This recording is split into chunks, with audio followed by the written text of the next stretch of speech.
Assalamualaikum warahmatullahi wabarakatuh. Perkenalkan, saya Nila Nuria Sukma Alida Yahya, NIM 1750101141 dari Fakultas Farmasi Universitas Wahid Semarang. Baik, di sini saya akan menjelaskan bagaimana sih caranya menggunakan SPSS pada kasus uji beda. Nah, di sini saya sudah mendapatkan kasusnya. Seperti ini, ada kasus T-independent dan kasus dependent. Kasus pertama, untuk kasus keduanya seperti ini. Nah, sekarang langsung saja kita mulai yang pertama, yaitu melakukan uji normalitas terlebih dahulu ya teman-teman. Kita melakukan uji normalitas menggunakan Shapiro-Wilk. Kenapa menggunakan Shapiro-Wilk? Karena pada data tersebut kurang dari 50 ya. Pada data ini kurang dari 50, jadi kita menggunakan uji Shapiro-Wilk. Nah, kita di sini mulai dari variabel view-nya terlebih dahulu. Kita masukkan mula-mula. Di sini kita tidak bisa memakai spasi ya, makanya kita pakainya seperti ini. Kemudian desimalnya 2 karena pada data tersebut terdapat 2 angka di belakang koma. Kemudian ini values-nya, measure-nya kita ganti dengan scale. Kemudian untuk pemanasannya juga sama, desimalnya 2.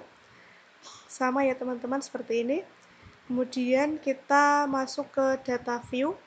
Nah, di sini kita masukkan data yang sudah kita dapatkan tadi di kasus, kita masukkan seperti ini.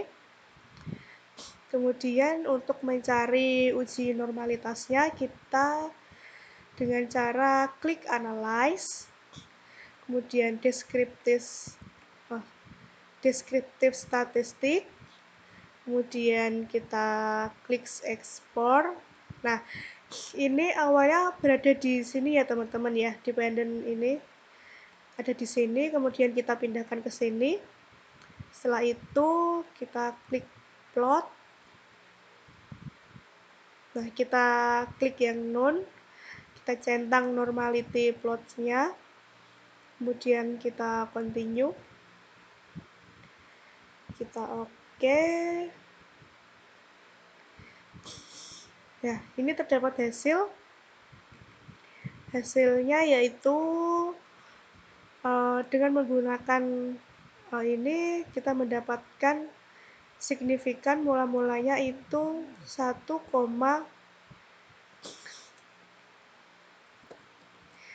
mendapatkan hasil 0,182 dengan pemanasan 0,006, yang artinya itu data tidak memenuhi syarat atau tidak homogen.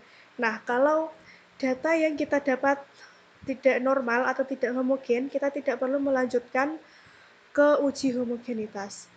Nah, kemudian di sini tadi ada ini rata-rata pH emulsi mula-mula lebih besar dibandingkan pH pemanasan. Kita coba lihat apakah benar. Kita lihat minnya di sini pH-nya 4,5375, pemanasannya 3,9725. Jadi benar ya, nilai pH-nya itu mula-mula lebih besar daripada pemanasan. Nah, gitu. Kemudian setelah ini kita akan lanjut ke uji Wilcoxon ya teman-teman ya. Uji Wilcoxon, kita kembali ke data ini. Kenapa sih kita menggunakan uji Wilcoxon? Karena ada 2 data yang tidak memenuhi asumsi parametris. Maka perbedaan 2 data tersebut dilakukan uji Wilcoxon. Nah, kemudian untuk caranya, kita klik analyze, kemudian non-parametric test, kita pilih yang legacy dialog, kemudian kemudian to related sample. Nah, di sini. Ini mula-mulanya ke variabel 1, kemudian pemanasannya taruh di variabel 2.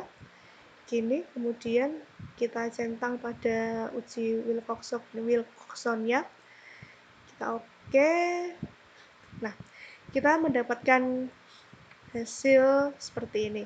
Signifikannya 0,02. Yang artinya tidak terdapat perbedaan bermakna karena kurang dari 0,05. Ya, jadi gitu ya teman-teman ya. Kita untuk kasus satunya sudah selesai. Sekarang kita lanjutkan untuk kasus yang kedua. Nah, untuk kasus yang kedua ini,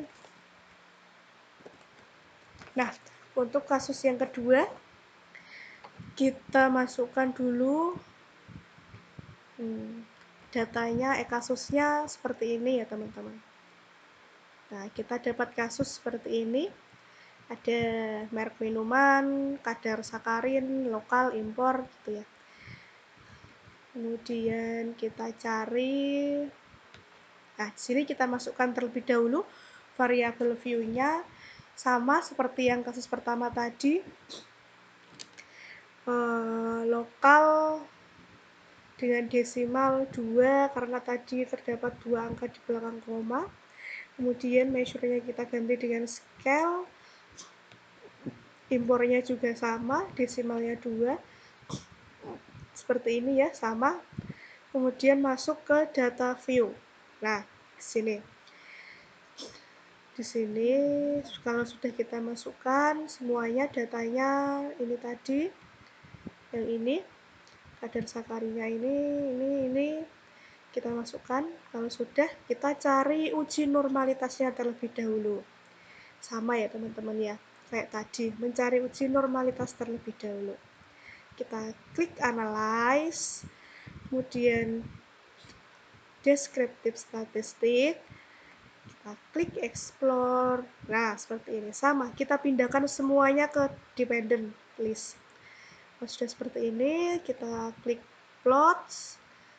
Sama juga, kita klik yang non, centang normality plots-nya, continue, terus kita oke. Nah, sekarang kita lihat hasilnya. Nah, terdapat signifikan lokal dengan signifikan 0,517, impornya 0,017. Nah, di sini artinya itu yang lokalnya itu tidak normal, kalau yang impornya itu salah teman. Lokalnya itu normalitas, yang impornya itu tidak normal. Nah, di sini makanya kita harus melakukan uji homogenitas. Untuk uji homogenitasnya kita seperti ini. Nah, untuk uji homogenitasnya kita masukkan ke variabel view-nya itu merek minuman dengan kadar sakarin. Nah, gini. Kemudian untuk yang merek minumannya itu desimalnya 0 karena tidak ada angka di belakang koma atau bisa disebutkan satu angka saja. Kemudian labelnya merek minuman, values-nya kita isi dengan gini ya teman. Kita satu lokal, kemudian values-nya 1, labelnya lokal, kemudian kita add. Sama juga untuk impornya, values-nya 2, labelnya impor, kita add. Kalau sudah seperti itu, kita oke. Nah, kalau sudah oke, sama measure-nya kita ganti dengan scale. Kemudian lanjut dengan kadar sakarinnya, desimalnya 2, karena terdapat 2 angka di belakang koma tadi datanya. Yang di sini labelnya sakarin. Nah, kemudian kalau sudah kita masuk ke data view-nya. Seperti ini ya teman-teman. Satu ini tadi adalah lokal, Nah, ini untuk kadar sakarinnya. Kemudian 2 impor kadar sakarin. Kita tidak bisa menggunakan seperti ini, lokal impor gitu, tidak bisa. Ini impor, makanya kita bisanya menggunakan angka ya, seperti ini.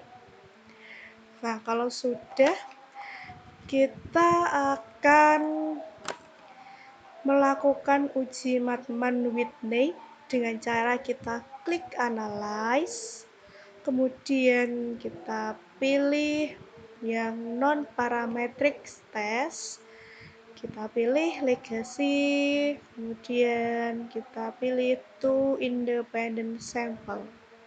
Nah, gini, ini untuk sakarinnya tadi seperti ini.